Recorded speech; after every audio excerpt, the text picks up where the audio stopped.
Cuando un imperio cae, lo primero que el mundo quiere saber no es cómo cayó, es cuánto valía. Porque detrás de cada capo hay una arquitectura financiera que tomó décadas construir, que atraviesa continentes, que se esconde en nombres de empresas, en propiedades registradas a nombre de prestanombres, en cuentas que nadie puede rastrear fácilmente con las herramientas convencionales del Estado. Y cuando ese capo muere, esa arquitectura no desaparece con él. Se fragmenta. Se oculta más profundo. Se disputa en silencio entre quienes conocen sus códigos, sus contactos, sus rutas de acceso. Y esa disputa, invisible para la mayoría, es muchas veces más determinante para el futuro de una organización criminal que cualquier operativo, cualquier detención o cualquier comunicado oficial. Nemesio Oseguera Cervantes, el Mencho, fue abatido el 22 de febrero de 2026 en Tapalpa, Jalisco. En los días que siguieron, la pregunta que comenzó a circular entre analistas financieros, agencias de inteligencia y medios especializados no fue solo quién asumiría el control operativo del cártel Jalisco Nueva Generación. Fue algo más concreto, más tangible, más difícil de responder. ¿Cuánto valía realmente ese imperio? ¿Dónde está ese dinero ahora? ¿Quién tiene las llaves de esa caja? Y sobre todo, ¿qué va a pasar con esa fortuna en un momento en que la organización está definiendo su rumbo sin su figura central? Los estimados son, por naturaleza, imprecisos. Las organizaciones criminales no presentan balances contables. No tienen juntas de accionistas. No publican reportes anuales. Pero organismos internacionales especializados en rastreo de activos ilícitos, incluyendo la Oficina de las Naciones Unidas contra la Droga y el Delito, y el Departamento del Tesoro de Estados Unidos, han señalado que el CJNG era, al momento de la muerte del Mencho, una de las organizaciones criminales con mayor capacidad financiera del mundo. No solo de México. Del mundo. Se habla de fortunas que superan los 10.000 millones de dólares en activos combinados, incluyendo propiedades rurales y urbanas, empresas fachada en sectores como el agro, la construcción y el entretenimiento, inversiones inmobiliarias en múltiples países de América Latina, Europa y Asia, y liquidez en criptomonedas que hace casi imposible el rastreo convencional. Bitcoin, Ethereum, monedas de privacidad diseñadas específicamente para ocultar transacciones. El CJNG no era ajeno a las herramientas financieras del siglo XXI. Las usaba con sofisticación. Esa fortuna no se construyó de la noche a la mañana. Tomó más de 2 décadas de expansión sistemática, violenta y calculada. Comenzó con el control de plazas en Jalisco, se expandió hacia la producción y distribución de metanfetamina a escala industrial, luego al fentanilo que transformó el mercado de drogas sintéticas en Estados Unidos, luego a la cocaína como intermediario entre productores sudamericanos y consumidores norteamericanos y europeos, y luego a la extorsión sistematizada de economías regionales enteras. Gasolineras, aguacateros, limoneros, transportistas, comerciantes. El CJNG construyó un modelo de parasitismo económico que convertía cualquier actividad productiva en una fuente de ingreso para la organización. Para cuando el Mencho cayó, el CJNG no era solo un cártel de drogas. Era un conglomerado criminal con intereses diversificados que operaba con la lógica de una corporación transnacional. Y ese conglomerado ahora está acéfalo. Lo que significa que esa fortuna está en disputa. ¿Quién tiene acceso a las cuentas? ¿Quién conoce a los prestanombres? ¿Quién controla las propiedades? ¿Quién tiene los contactos con los lavadores internacionales? Esas preguntas no tienen respuesta pública en este momento. Pero son las preguntas que están definiendo, en silencio y en la sombra, quién va a realmente liderar el CJNG en los próximos meses. Porque en el crimen organizado, el poder no lo da solo la lealtad o la capacidad de ejercer violencia. Lo da el acceso al dinero. Quien controle la herencia financiera del Mencho, controlará la organización. Y quien no logre acceder a esa herencia, quedará en una posición de debilidad estructural que ninguna cantidad de armas o sicarios podrá compensar por mucho tiempo. Hay un precedente que vale la pena recordar. Cuando Pablo Escobar fue abatido en 1993 en Colombia, la discusión pública se centró en la caída del hombre. Pero la discusión real, la que ocurrió en las sombras durante los años siguientes, fue sobre sus activos. Sus propiedades, su red de testaferros, sus acuerdos con bancos. Durante años, esa fortuna fue objeto de disputas legales, disputas entre organizaciones criminales rivales y negociaciones con el Estado colombiano. El dinero de Escobar no desapareció cuando él murió. Cambió de manos. Se reconfiguró. Se perdió en parte, se recuperó en parte, y en parte sigue sin ser rastreado décadas después. La herencia del Mencho podría seguir un camino similar. Y en esa reconfiguración financiera está una de las claves para entender el futuro del CJNG. Pero mientras esa disputa se procesa internamente, el negocio sigue. Porque el crimen organizado no toma días de duelo. No hace pausas institucionales. No espera que se resuelvan las disputas internas para continuar operando. Las rutas siguen activas. Los distribuidores siguen recibiendo pedidos. Los laboratorios siguen produciendo.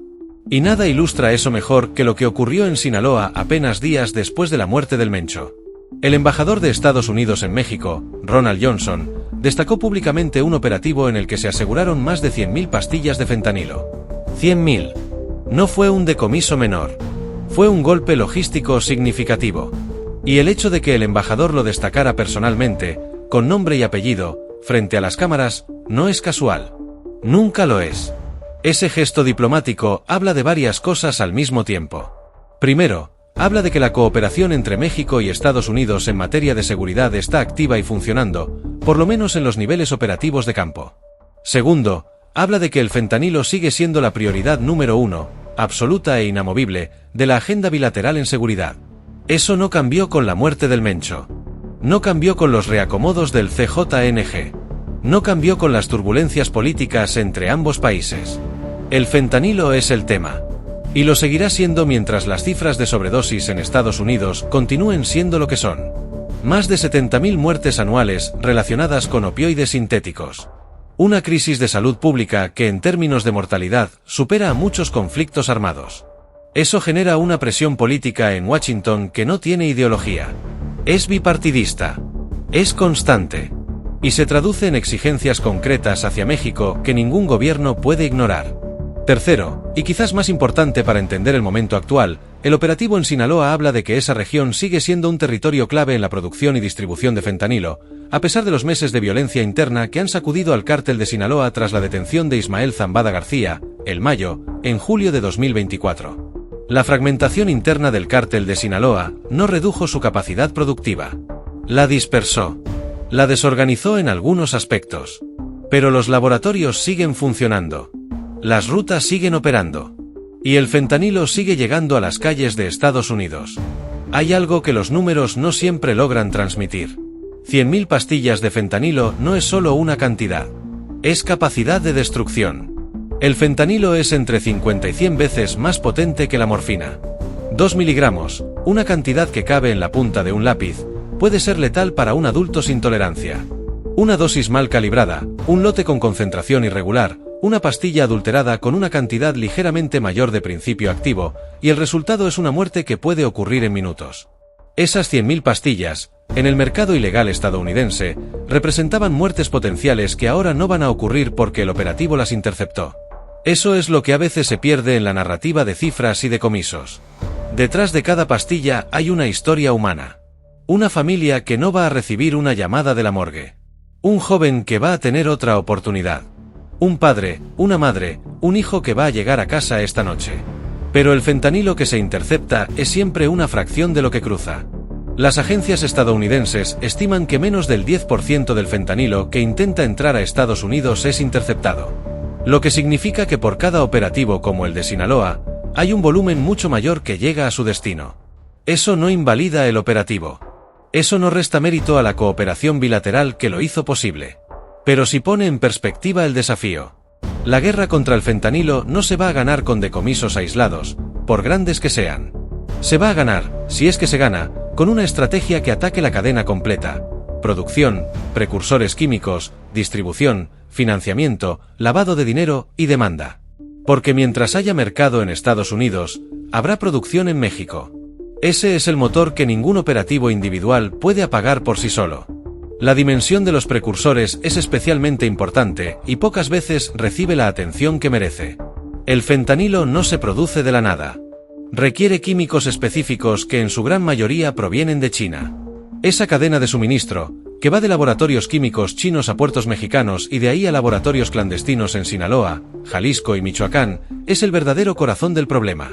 Mientras esa cadena siga funcionando, el fentanilo seguirá produciéndose independientemente de quien controle el CJNG, independientemente de quien dirija el cártel de Sinaloa, independientemente de cuántos operativos se realicen en territorio mexicano. Y mientras el Estado opera en Sinaloa, En el otro extremo del espectro criminal, alguien está peleando una batalla muy distinta desde adentro de una celda. El Güero Palma, cuyo nombre real es Héctor Luis Palma Salazar, uno de los fundadores históricos del Cártel de Sinaloa, está recluido en el penal de máxima seguridad del Altiplano, en el Estado de México. Y en los últimos días trascendió que está tramitando un amparo por incomunicación y tortura. Dos palabras que, juntas, en el contexto del sistema penitenciario mexicano y de la historia personal de este hombre, tienen un peso específico que no puede ignorarse. El Güero Palma no es un nombre nuevo. Es una figura que marcó una época completa en el crimen organizado mexicano. Sus vínculos con Miguel Ángel Félix Gallardo en los años 80 y 90. Su rol en la construcción del Cártel de Sinaloa en sus primeras etapas. Su historia personal, marcada por tragedias que se convirtieron en leyenda dentro del narco mexicano, incluyendo la muerte de su familia a manos de un traidor en una de las historias más oscuras y brutales que ha producido ese mundo. Lleva décadas en el sistema. Ha pasado por prisiones mexicanas y por el proceso de extradición a Estados Unidos. Ha sobrevivido a disputas que acabaron con la mayoría de sus contemporáneos. Y ahora, desde una celda en el altiplano, está usando el sistema legal para denunciar públicamente las condiciones de su reclusión. El amparo por incomunicación y tortura no es solo un recurso legal. En el contexto del crimen organizado mexicano, es también un mensaje. Los abogados de figuras de este nivel no interponen recursos sin cálculo estratégico. Cada movimiento legal es también un movimiento político dentro de un tablero, donde incluso los reclusos de máxima seguridad mantienen relevancia. La pregunta que los analistas de seguridad se hacen no es únicamente si las denuncias del Güero Palma son ciertas o falsas, si hay tortura real o si es una estrategia legal para conseguir mejores condiciones de reclusión. La pregunta más profunda es ¿por qué ahora? Porque en este momento específico, en este contexto de reacomodos profundos en el crimen organizado mexicano, el Güero Palma decide visibilizarse judicialmente. ¿Cuánto sabe este hombre que podría ser relevante en el contexto actual? Fue testigo y protagonista de la construcción del crimen organizado moderno en México.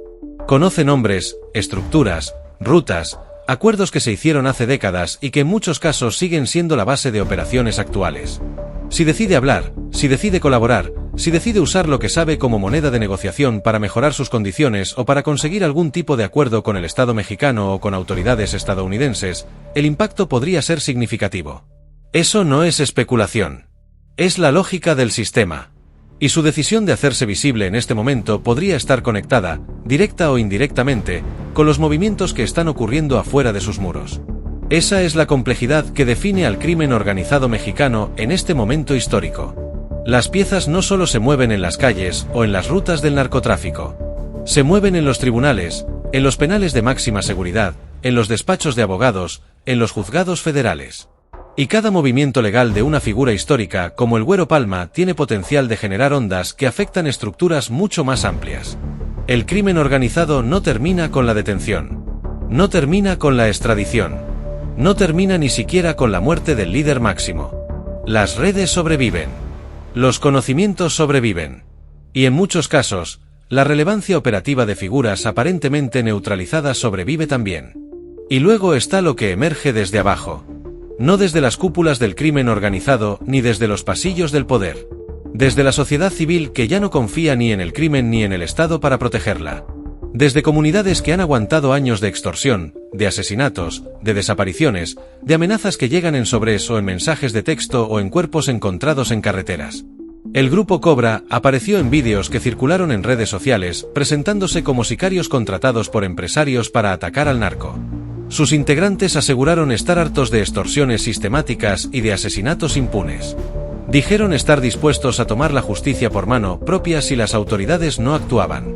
Y esa declaración, que en otro contexto podría leerse como bravuconada o como golpe de pecho mediático, en el México de 2026 tiene una dimensión que no se puede despachar con simpleza. Porque no es la primera vez que surge algo así en la historia reciente del país. Los grupos de autodefensas que emergieron en Michoacán a partir de 2013 comenzaron con un discurso casi idéntico. Ciudadanos hartos. Empresarios amenazados. Comunidades enteras que el Estado no podía o no quería proteger. Hombres que tomaron armas porque sintieron que no tenían otra opción. Y lo que siguió fue una historia compleja, contradictoria, que en algunos casos derivó en genuina resistencia comunitaria con resultados positivos para la seguridad local, y en otros casos derivó en nuevas formas de crimen organizado disfrazadas de autodefensa, cooptadas por cárteles que vieron en esas estructuras una oportunidad de legitimación social. El Grupo Cobra podría ser muchas cosas. Podría ser exactamente lo que dice ser: empresarios y ciudadanos desesperados que encontraron en la fuerza su último recurso. Podría ser un instrumento de algún grupo criminal que busca legitimidad social para operar en territorios disputados. Podría ser una respuesta genuina y espontánea que, sin regulación, sin incorporación al marco legal del Estado y sin supervisión institucional, terminará inevitablemente en tragedia para sus propios integrantes o para las comunidades que pretende proteger. Lo que sí es claro, independientemente de lo que el Grupo Cobra sea en realidad, es que su aparición es un síntoma.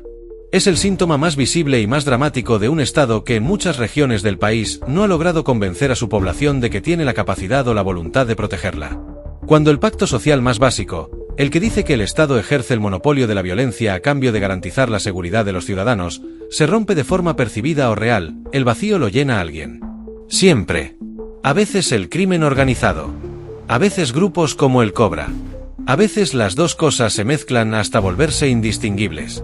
Y en todos esos casos, las consecuencias para la población civil son impredecibles y con frecuencia devastadoras.